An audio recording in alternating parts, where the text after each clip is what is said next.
Uma casa de amor. Bom dia aos nossos ouvintes, que Jesus abençoe a nossa manhã de estudos. Nós estamos estudando aqui o livro A Gênese,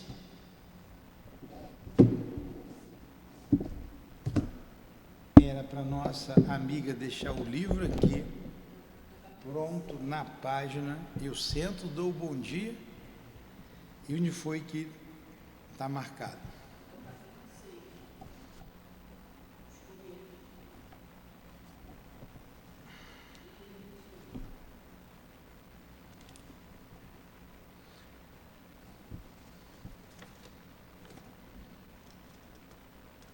O item 58? 28. É o capítulo 6, Astronomia Geral, item 28, os cometas. Os cometas.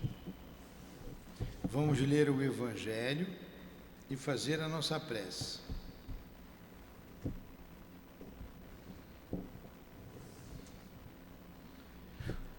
Capítulo 17, Sede perfeitos. Os bons espíritas.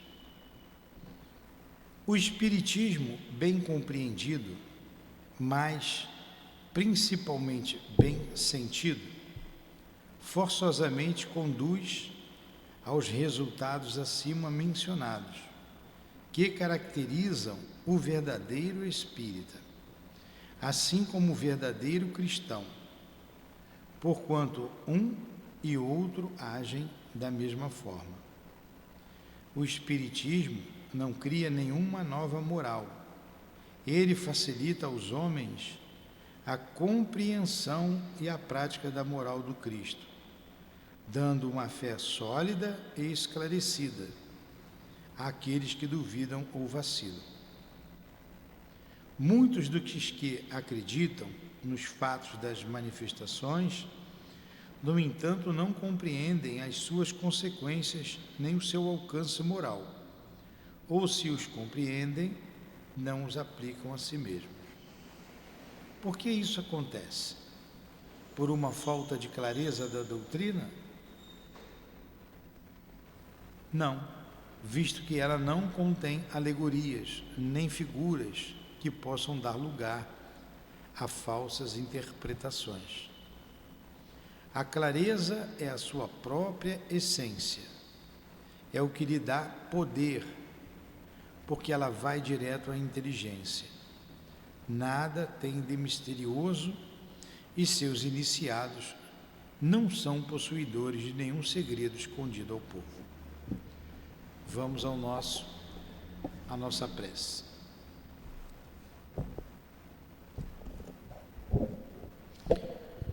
Jesus, nós te pedimos que envolva a nossa casa, que envolva todos nós que aqui estamos, trabalhando, seja a função material, seja na função espiritual, nos trabalhos espirituais.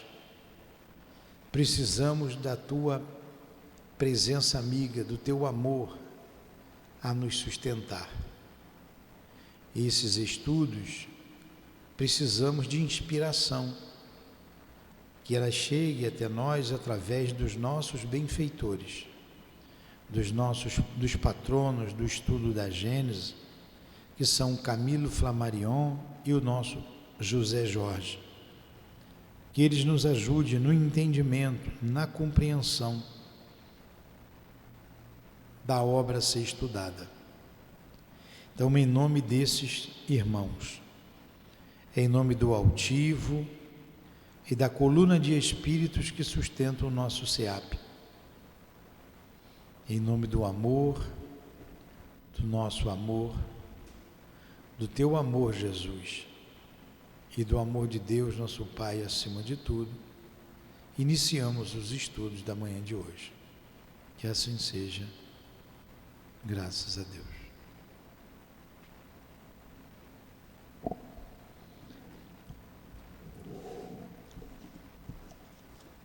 O capítulo 6 trata da astronomia geral.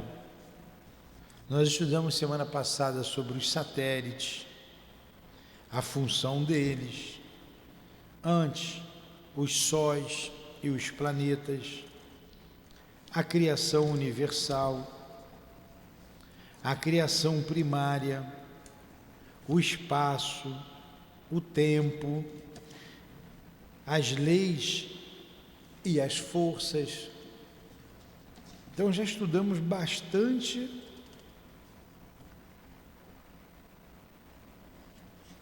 bastante subitens nesse capítulo, intitulado Astronomia Geral.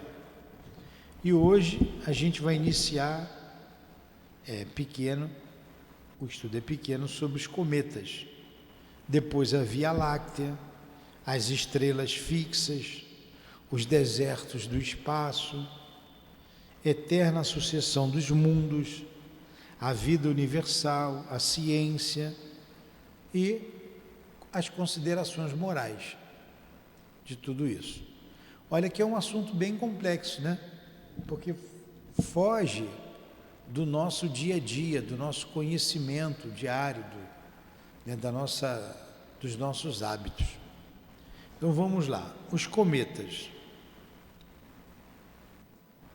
Astros errantes. O que é um astro errante? Está na erraticidade, está no mundo, está girando.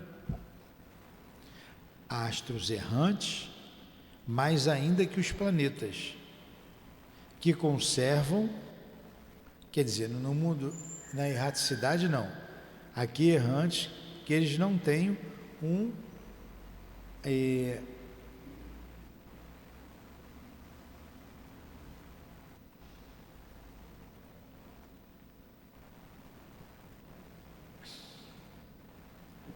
Deixa eu pegar aqui a definição de um astro errante no dicionário, aí eu não erro. Vamos lá. O que é um astro errante?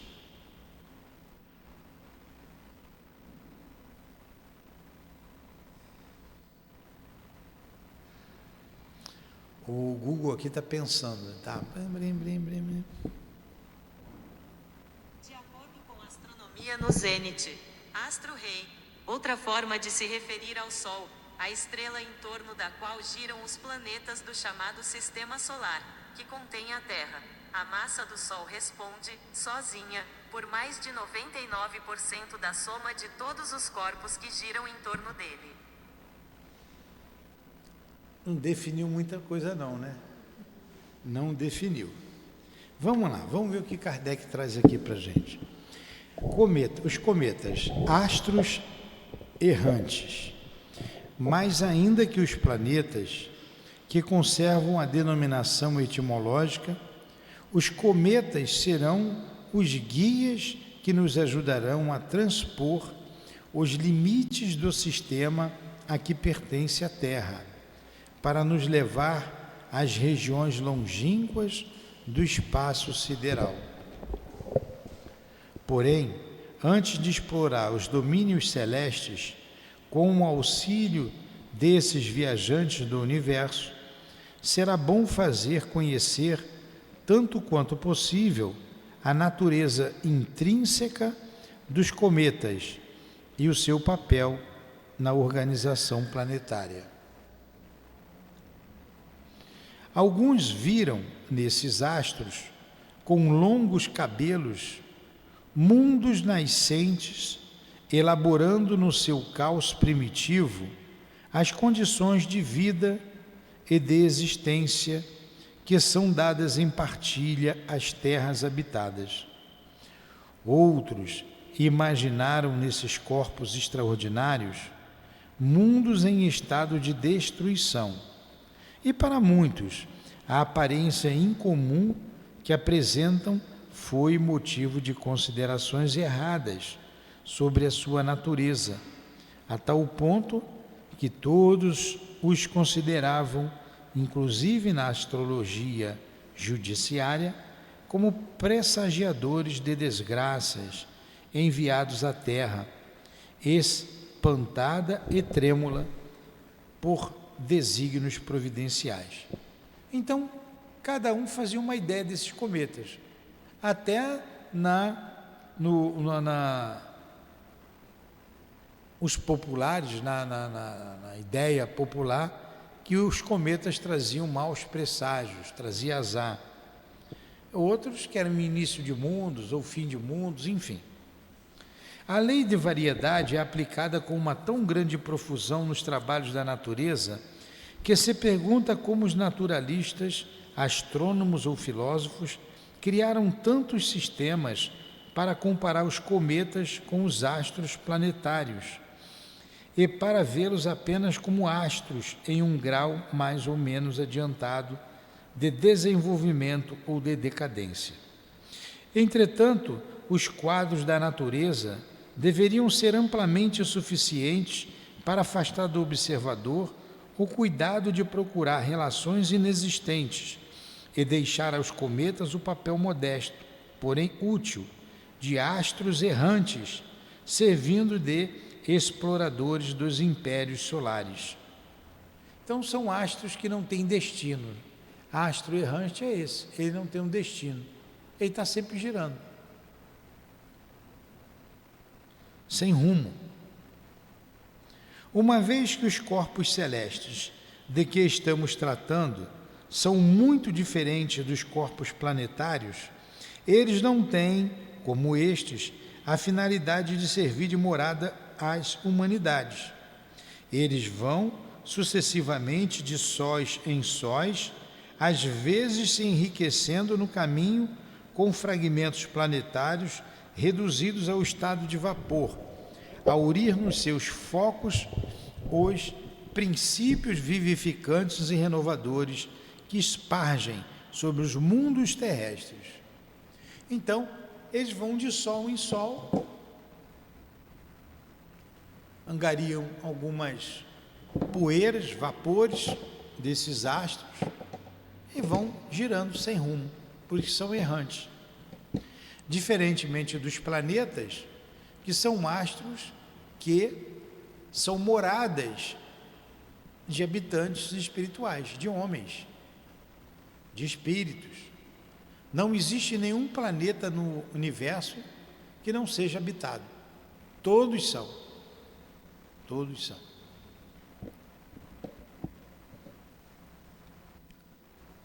Todos têm uma ocupação, um objetivo. Ocupação não. É ocupado por espíritos e com um objetivo.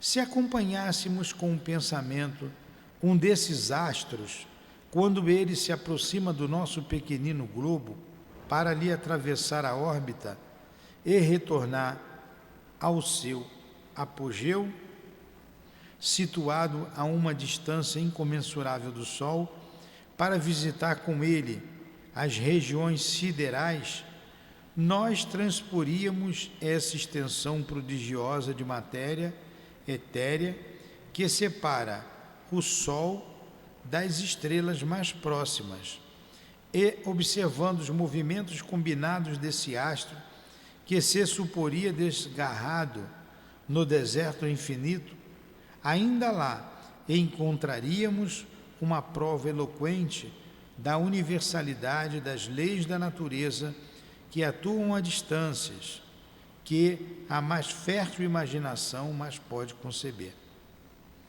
Lá, a trajetória elíptica assume a forma parabólica e a marcha diminui o ponto de o cometa não percorrer mais do que alguns metros, no mesmo tempo em que no seu perigeu percorreria milhares de quilômetros. Perigeu é o ponto da órbita de um astro ou satélite em torno da Terra, no qual ele se encontra mais próximo de nosso planeta. Talvez um Sol mais poderoso, mais importante do que ele acaba de deixar, o que ele acaba de deixar, vai exercer sobre esse cometa uma atração preponderante e o receba entre seus próprios dependentes. E então as crianças espantadas da vossa pequenina terra, aguardando em vão o retorno que haviam prognosticado por meio de observações incompletas. Nesse caso, nós que acompanhamos com o pensamento o cometa errante nessas regiões desconhecidas, nos reencontramos então com uma nova nação que os olhares terrenos não podem encontrar, inimaginável para os espíritos que habitam a terra, inconcebível mesmo para o seu pensamento, uma vez que ela será o teatro de maravilhas inexploradas. Chegamos ao mundo astral, esse mundo deslumbrante dos vastos sóis que resplandecem no espaço infinito e que são as flores brilhantes do magnífico jardim da criação. Somente ali chegados é que saberemos o que é a Terra. Olha, ele disse aqui que não sabe o que é o cometa. Como ele colocou no início, um astro errante. A Terra também é um astro, só que ele é um astro errante. Como ele surgiu, para onde ele vai, nós não sabemos. Ele continua o seu curso na sua órbita. O que pouco que a gente sabe é o que tem no micro, tem no macro. Quando a gente vê ali aquelas figuras das casas eletrônicas com núcleos elétricos em torno da sua órbita, é o que acontece com o macro.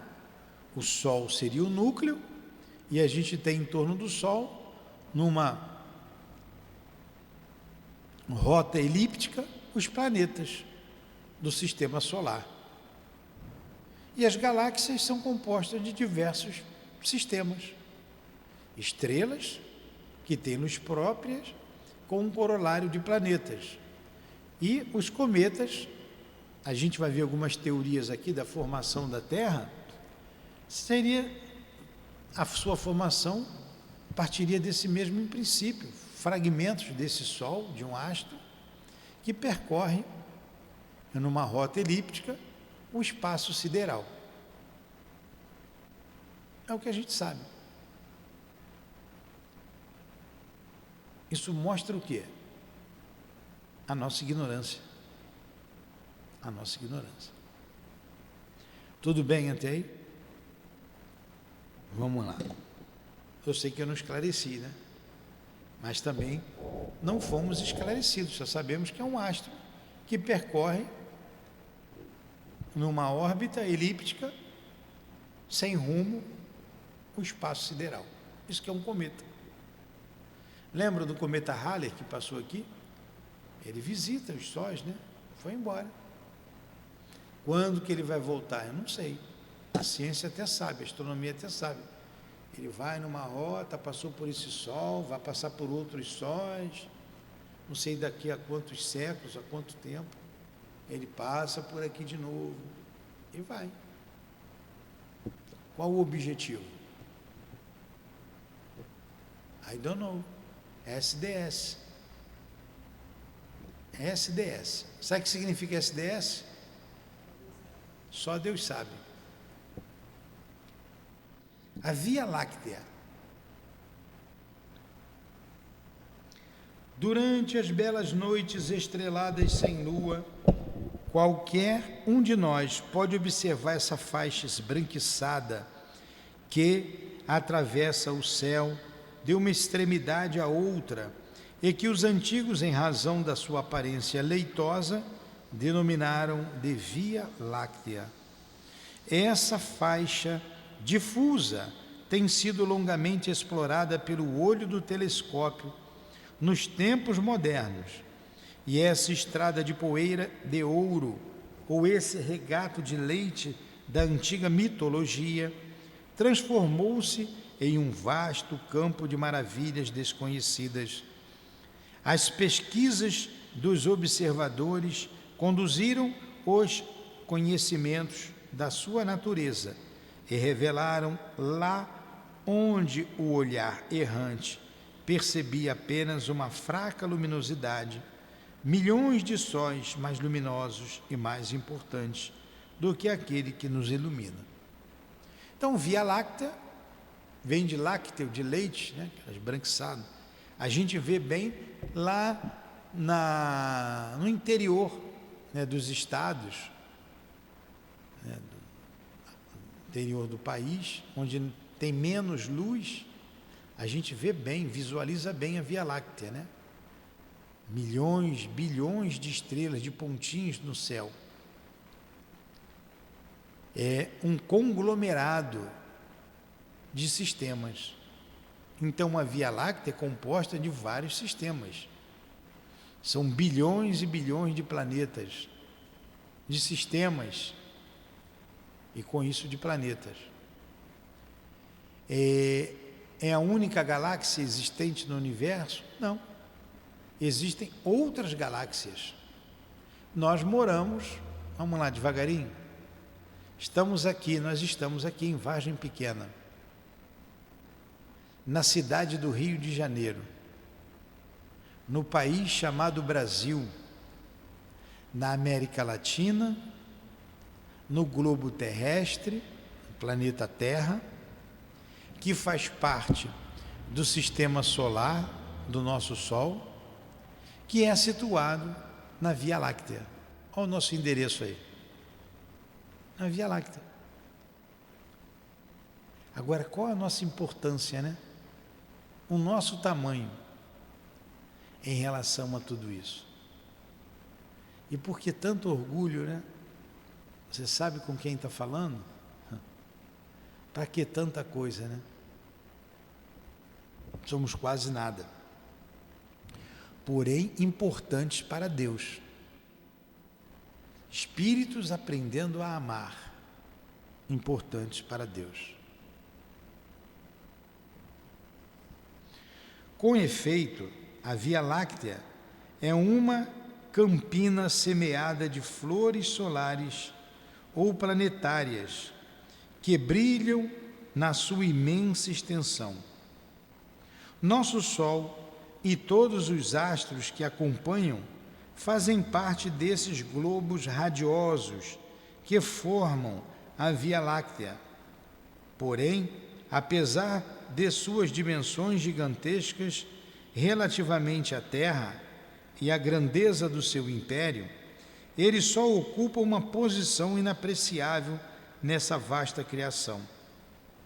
Estima-se em 30 milhões o número de sóis semelhantes ao nosso, que gravitam nessa imensa região, afastada uns dos outros, mais de 100 mil vezes o raio da órbita terrestre. Olha o tamanho. E esses são dados aqui do século XIX, né? A gente tem esse telescópio Hubble, tem um outro que veio depois, o James, como é que é? James... Foi vir um artista na minha cabeça, é o James, um outro telescópio aí, mais moderno, que fez inúmeras de outras descobertas. Por esse cálculo aproximado, pode-se imaginar a extensão dessa região sideral e a relação que une o nosso sistema planetário à universalidade dos sistemas que ela contém. Pode-se igualmente avaliar a exiguidade do sistema solar e, com muito mais razão, do nada que é a nossa pequenina Terra, o que seria então se considerássemos os seres que a povoam. É o que nós falamos. Se a Terra é quase nada, imagine nós. Digo do nada porque as nossas considerações não se aplicam somente à extensão material física dos corpos que estudamos. Isso seria pouco, mas também, sobretudo, ao estado moral de habitação desses mundos e ao grau que ocupam na hierarquia universal dos seres. Ali, a criação se mostra em toda a sua majestade, criando e propagando em torno de todo o mundo solar e em cada um dos sistemas que rodeiam de todas as partes as manifestações da vida e da inteligência. Então vamos lá, vamos pegar um dado aqui, esse dado é atual. Quantos planetas existem na Via Láctea?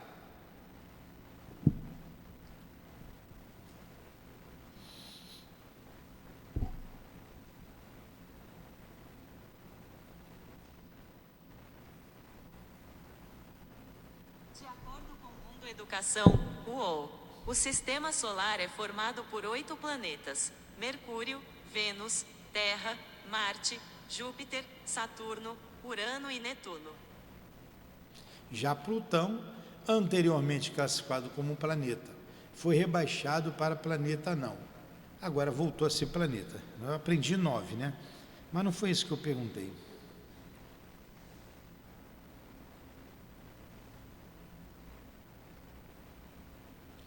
Quantos planetas existem no universo? A primeira confirmação de detecção ocorreu em 1992. Um planeta diferente detectado inicialmente em 98 foi confirmado em 2003. Vamos botar aqui. Quantos planetas existem na Via Láctea? De acordo com Terra, se considerarmos cálculos que levam em conta planetas externos como os do Sistema Solar, chegaríamos a um total de 10 trilhões de planetas na Via Láctea, isso sem considerar os planetas órfãos, ou seja, aqueles que existem no espaço sem orbitar estrelas. Ao incluí-los, o número pode chegar a até 10 elevado a 19 planetas. 10 elevado a 19 planetas, se considerarem aqueles que não têm um Sol para orbitar. Mas ele colocou aqui 10 trilhões de planetas que orbitam em torno de uma estrela no Sol. 10 elevado a 19, eu não sei nem que número é esse, de planetas. Olha o tamanho da criação. Com 10 trilhões de planetas na Via Láctea, será que só tem vida na Terra? A razão diz que não, né? E antigamente, lá na Idade Média, a igreja afirmava que sim, e que tudo girava em torno da Terra. Que ignorância! Que ignorância! Nada gira em torno da Terra, a Terra que gira em torno do Sol, o Sol que gira na galáxia, a galáxia que gira. Vocês querem ter uma ideia do tamanho do universo? Isso que a ciência sabe, tá? O que ela calcula, são todos cálculos quiméricos. Vou fazer uma outra pergunta aqui. Quantas galáxias existem no universo? De acordo com o INPE, Instituto Nacional de Pesquisas Espaciais, as galáxias possuem em média centenas de bilhões de estrelas, e as estimativas também apontam para centenas de bilhões de galáxias no universo. Isto resultaria na existência de mais de 10 sextilhões de estrelas. 10 sextilhões de estrelas, você não sabe nem que número é esse. Então são bilhões e bilhões de galáxias. Qual a minha importância aqui na Terra? Claro, sou um filho de Deus, para Deus nós somos importantes. Mas por que tanto orgulho diante de uma imensidão dessa? E nós não sabemos como é que começou um cometa. Nós não sabemos como começou a vida, como que Deus nos criou, em que momento Ele nos criou, como nós nos unimos à matéria, como isso se deu. Quando foi que nós deixamos de ser do reino animal e passamos para o reino hominal? Em que época isso aconteceu? Como isso aconteceu? Nós não sabemos ainda que tem nos oceanos mais profundos. Estou dizendo nós, a ciência, que pesquisa, que tem tecnologia.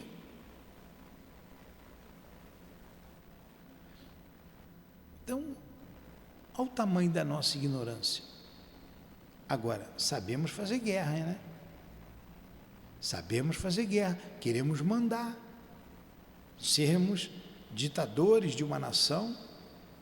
Quantas nações debaixo de grandes ditadores que oprimem o seu povo, trazendo infelicidade e dor. Enquanto, quem é esse ditador diante do universo?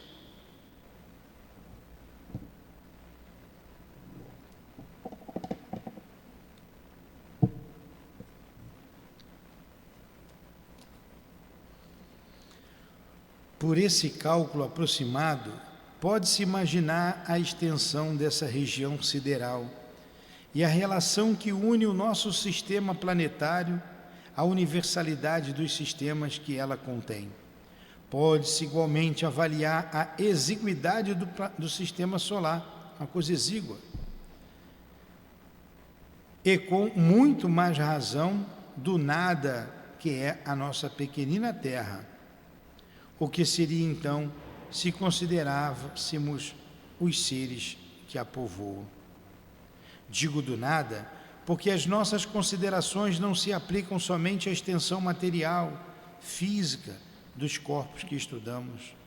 Isso seria pouco, mas também, sobretudo, ao estado moral de habitação desses mundos e ao grau que ocupam na hierarquia universal dos seres.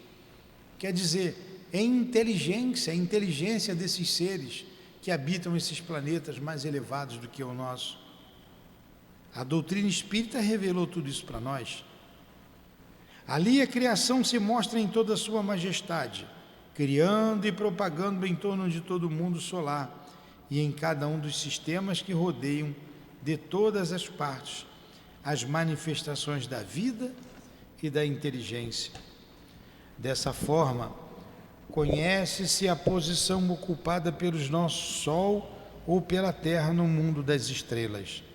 Essas considerações ainda ganharão maior peso se refletirmos sobre a situação da própria Via Láctea, que na imensidão das criações siderais não representa mais do que um ponto insensível e inapreciável, vista de longe, uma vez que ela não é mais que uma nebulosa estelar, como as que existem aos milhões no espaço. Se ela nos parece mais vasta e mais rica do que outras, é pela única razão de que ela nos rodeia e se desenvolve em toda a sua extensão sob os nossos olhos, enquanto que as outras, perdidas nas profundezas insondáveis, mal se deixam entrever. Ora, sabendo-se que a Terra não é nada, ou quase nada, no sistema solar, que este também não é nada ou quase nada na Via Láctea, que esta, por sua vez, não é nada ou quase nada na Universidade das Galáxias, e que esta própria universalidade é bem pouca coisa dentro do imenso infinito, começaremos a compreender o que é o globo terrestre. Aí, o que é o globo terrestre diante dessa imensidão? Tem uma pesquisa que diz, nós mostramos isso aqui uma vez num estudo, que existem mais planetas no céu do que grãos de areia em todo o litoral, em todos os litorais das costas do mundo.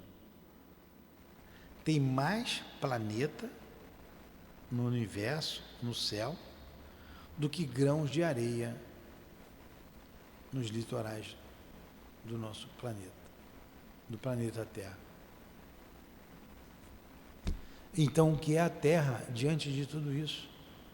Um grão de areia. Um grão de areia. E o povinho briguento esse aqui da Terra, hein? Gosta de uma briga, né? De uma confusão.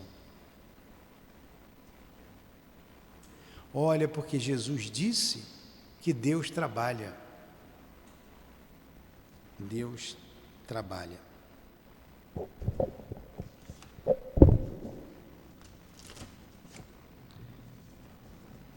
Vamos parar um pouquinho? Vamos parar por aqui? Semana que vem a gente continua a falar as estrelas fixas, que vêm a ser essas estrelas fixas.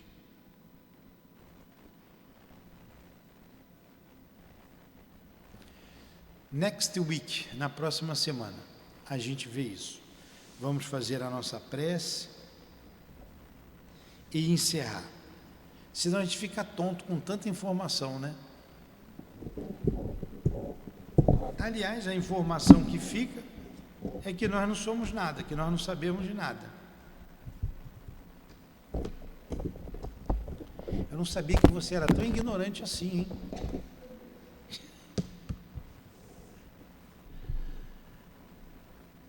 Obrigado, Jesus. Obrigado, amigos queridos. Obrigado, Allan Kardec, por tanta informação,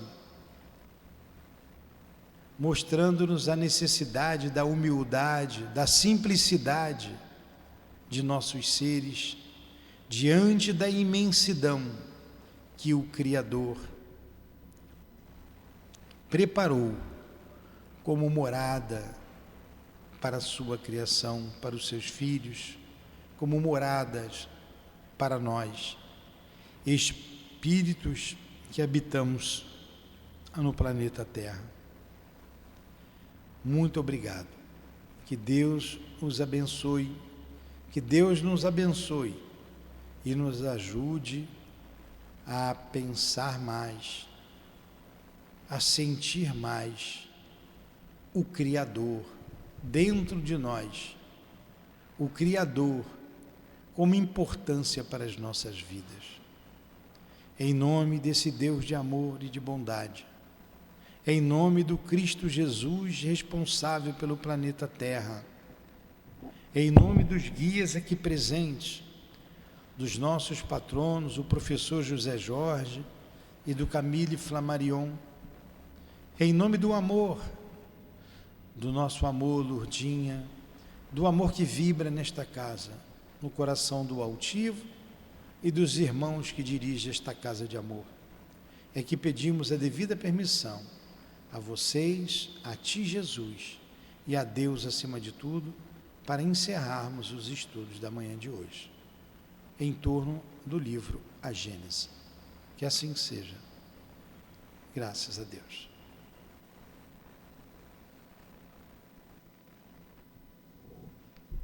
CEAP, Centro Espírita Altivo Panfiro. Uma casa de amor.